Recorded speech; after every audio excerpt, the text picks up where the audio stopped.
નમસ્કાર, હું છું પ્રિયા અને તમે જોઈ રહ્યા છો જનતા કી જાણકારી ન્યૂઝ।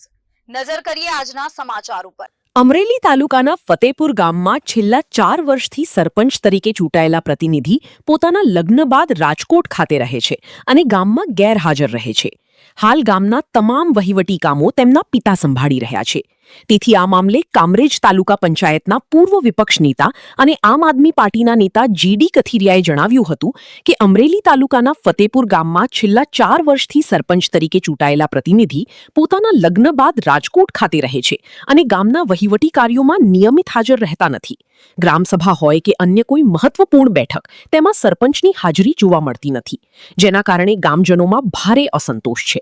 ગામ લોકોનો પ્રશ્ન છે કે ગામના મુખ્ય પ્રતિનિધિ તરીકે ચૂંટાયેલા સરપંચ જો ગામના કામકાજમાં હાજર જ ન રહેતા હોય તો ગામના પ્રશ્નોનું નિરાકરણ કેવી રીતે આવશે? આ મુદ્દે જિલ્લા પંચાયત દ્વારા પણ તપાસ માટે નોટિસ આપવામાં આવી હોવાનું જાણવા મળ્યું છે। અમે તાલુકા વિકાસ અધિકારી ટીડીઓને લેખિત રજૂઆત કરી છે અને સરપંચ સામે જરૂરી કાર્યવાહી કરીને તેમને સસ્પેન્ડ કરવાની માંગ કરી છે। હાલમાં સરપંચના પિતા ગામનો તમામ વહીવટ સંભાળી રહ્યા છે। અધિકારીઓ સમક્ષ રજૂઆત કર્યા બાદ અમને સકારાત્મક પ્રતિસાદ મળ્યો છે અને તાત્કાલિક તપાસ કરીને સત્ય હકીકત બહાર લાવવાની ખાતરી આપવામાં આવી છે। અમારી માંગ છે કે સમગ્ર મામલે નિષ્પક્ષ તપાસ કરવામાં આવે અને નિયમ મુજબ યોગ્ય કાર્યવાહી કરવામાં આવે।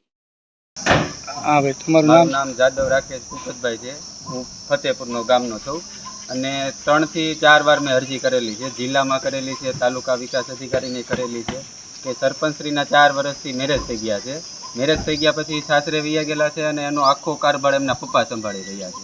એના પપ્પા કોઈ પણ ગ્રામસભા હોય, કોઈ મિટિંગ હોય, ગામમાં કોઈ પણ કામ કરવાનું હોય તો એના પપ્પા જ હાજર હોય છે અને બધું વહીવટ એના પપ્પા કરે છે। એ વિડીયો એવિડન્સ સાથે મેં સીડી સાથે અરજી કરેલ છે, ગાંધીનગર કરેલ છે, મુખ્યમંત્રી સાહેબને કરેલ છે, જિલ્લા વિકાસ અધિકારી સાહેબને કરેલ છે। તો 2-3 વાર અરજી કરેલ છતાં પણ કાંઈ જવાબ નહોતો આવ્યો। 2-3 વાર ટીડીઓ સાહેબને મળેલ છે કે ભાઈ આનો કોઈ રસ્તો કાઢો અથવા તમે એની તપાસ કરીને કોઈ કમિટી બનાવીને એની તપાસ કરાવડાવો। આજે મારી સાથેથી જેડી સાહેબ પણ આવેલા છે અને એને મેં એના સાથે લઈને અને આજ પાછી રજૂઆત મેં કરેલ છે।